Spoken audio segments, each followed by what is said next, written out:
Hello, neighbors. How's it going? I don't have any fun April Fool's jokes. I'm sorry. Maybe for the folks that jump on later, I'll say we're gonna like make $1 million purchase unbudgeted or something. Just kidding. It's April Fool's tomorrow. I'm just kidding. Anyway, we have our commission meetings tomorrow. We are not starting anything with budget stuff until our April 15th meeting. So if you are interested in making sure you're attending or streaming those meetings, that is starting April 15th. We're meeting for our work session at 4:30 instead of 5. But that first one is just going to be kind of like a budget 101 kind of introduction like we did last year. And talking about where we are in this year's budget and just kind of very basic information. And then we won't actually have department reports until our 2 workshops, April 22nd, 29th, and then we're going to have an open discussion amongst the board on the budget presentations on that first May meeting, with a plan to have our first budget vote by the end of May, by our second meeting in May, and then have our second and final budget vote the beginning of June. This year is going to be a little different with the tax rate because it is a reassessment year. I don't know about you guys, but I got my property reassessment letter today, and my assessed value went up even more than it did in 2021. So I don't know. We're going to look at that and figure that out. But in a reassessment year, it only happens every 4 years. So your property value, they look at comps around your house, and the Hamilton County Property Assessor's Office determines your new house value based off of that, and that's the amount that you end up being taxed on. So so just be looking for those letters, but because they have to do the reassessment thing has to happen, they have to send all those notifications up to the state, and then the state comptroller's office sends back what's called the certified tax rate, where they reduce your tax rate to the rate that brings in the same amount of revenues you had the year before. So it doesn't necessarily mean your taxes are going to go up or down. It just depends on what that certified tax rate is, and then what the city decides to do from there. And that likely will not happen until after we actually vote on the budget. So just so you guys know that that's going to be a little different this year. We haven't talked about that for 4 years because the reassessments only happen every 4 years. But anyway, just for personal, for your personal property, be looking out for those letters from the property assessor's office. And if you want to dispute it, you can. There's the phone number and website information. You can actually request a list of all the comps that they used from the past 4 years of sales to determine your new value. So in case you guys didn't know that, just keep that in mind. So on to actual agenda items for our work session tomorrow and regular meeting. The first item is approving a CARTA service agreement and expenditure. So we actually approved this expenditure last year when we voted on the budget for the CARTA Care-a-Van paratransit services. We had a grant through TDOT for CARTA. We had to cover the paratransit service, but it only lasted for 3 years, and we're at the end of that. So we already budgeted for the extra funds that we had to pay for last year, because actually the grant funds ran out last year. So we just didn't actually formulate an agreement where we could actually pay them what we need to pay them for this. So we have the funds to pay them that were budgeted for. We just didn't have the formal agreement. So we're just voting on that agreement to match everything up.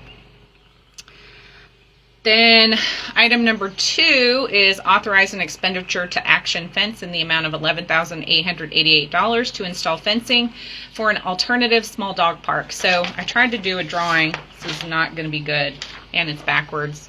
Ooh, this is so bad. This is the White Oak Dog Park. This is like the big dog park right now. This is the small dog park. And then this is like the sidewalk. imagine it's the sidewalk.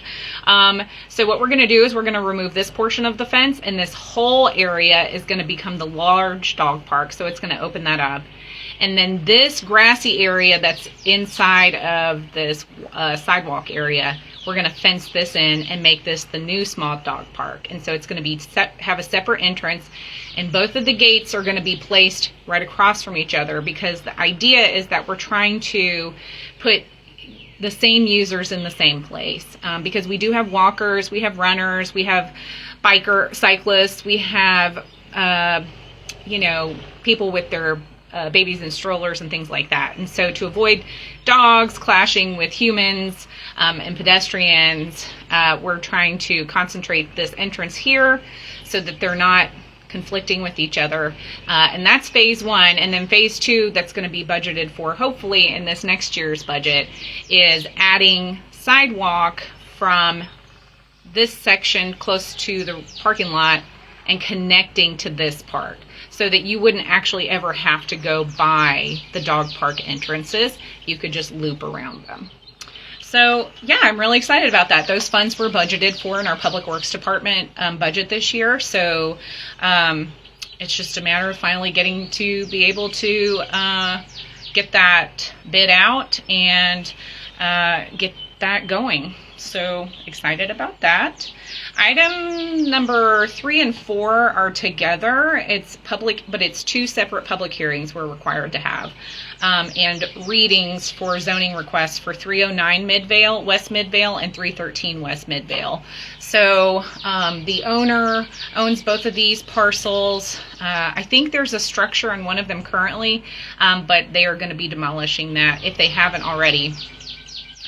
And the plan, what they have applied for, is to build, subdivide the lots and build 6 single-family homes on 6 lots. There are some other ordinances that are going to come into play on this, because it is a steep slope. So the steep slopes ordinance will be triggered. And so we'll have to look at what amount of land disturbance can happen there. And then it's my understanding that the applicant is also going to be requesting a setback exception, or a setback variance, to avoid, because he can't disturb the land as much as he could on a flatter parcel. If that's Greek, sorry.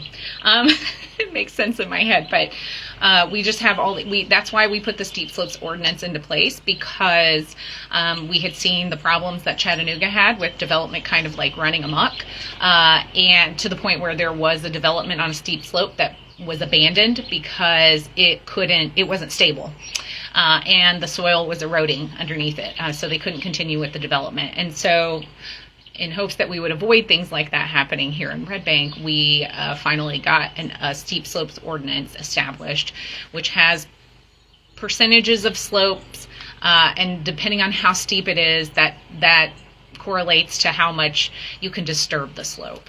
So all those things will kick in, but this is specifically just for the rezoning, which was recommended by the Planning Commission. So that's 309 and 313 Midvale. If you have any questions, or you have comments or concerns or anything about that, we do have the public hearings scheduled for tomorrow. Those will happen during our regular meeting, and you'll be able to give comments at that time.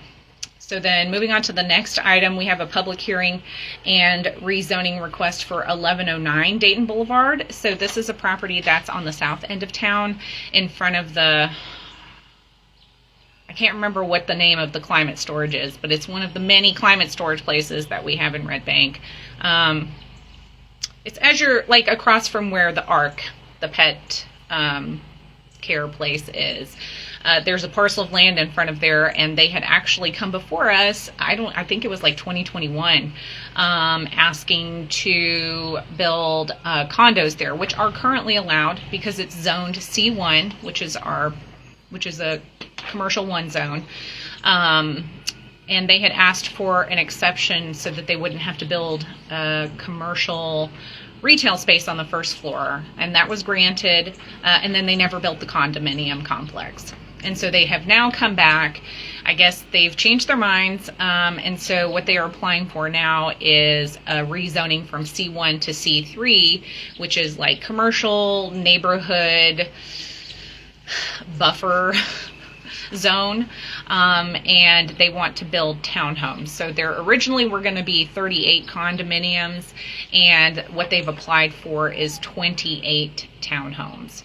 So if you want to, again, if you want to give comments or have questions or concerns about that, we'll have the public hearing tomorrow during the regular meeting. And there are always, on these rezoning requests, there's always 2 votes. So if for some reason you can't make it tomorrow, you can always come to the next meeting on the 15th when we should be having the second vote on each of these, and you can ask questions or give comments then.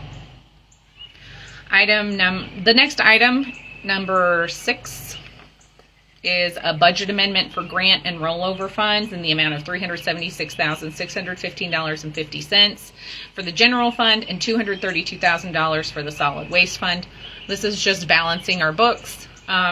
This is always when we have like unexpected, not unexpected, but we can't account for grant funding until we actually get it. So we know we apply for certain grants every year and we always get them. But we can't count on that. So when we get those grants, it's unexpected revenues, and we have to balance that out in the budget because it wasn't included in the budget that we sent to the state. So we fixed that by doing a budget amendment. And that's for, we had a high-intensity drug traffic awareness grant, a Tennessee American Water grant, a Public Entity Partners grant, which is our liability insurance provider. And then there's also funds from carryover projects that didn't get completed in years before that were budgeted for, like the 2 electric vehicle trucks that we're purchasing for Public Works. Those were budgeted for back in like 2023, I think, and we're only just now going to be able to get those. So that's what that is. The next item is approving the audit contract in the amount of $54,575 with Johnson, Murphy & Wright. We do this every year.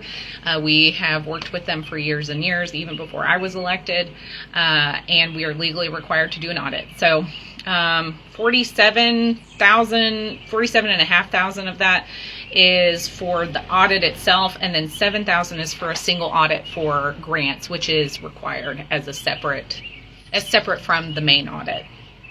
And then the last item is a beer board meeting.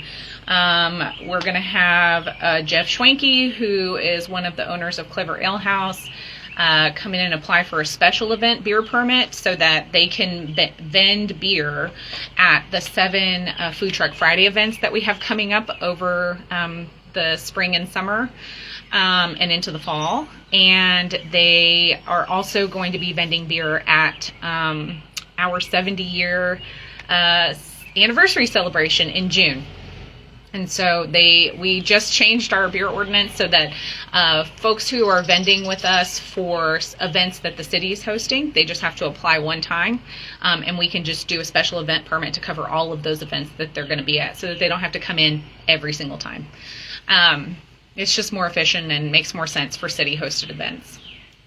And yeah, and they're also going to be having ice cream, by the way, beer and ice cream at our Food Truck Friday. So get very excited about that. Our first Food Truck Friday is going to be on April the 11th. So if you don't have that in your calendar, go ahead and put that in.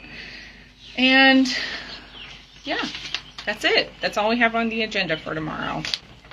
So if you guys don't have any questions, I will go ahead and let you go. And if you think of anything, you know where to find me. Otherwise, I will see you tomorrow at our work session at 5 o'clock and our regular meeting at 6. Good night.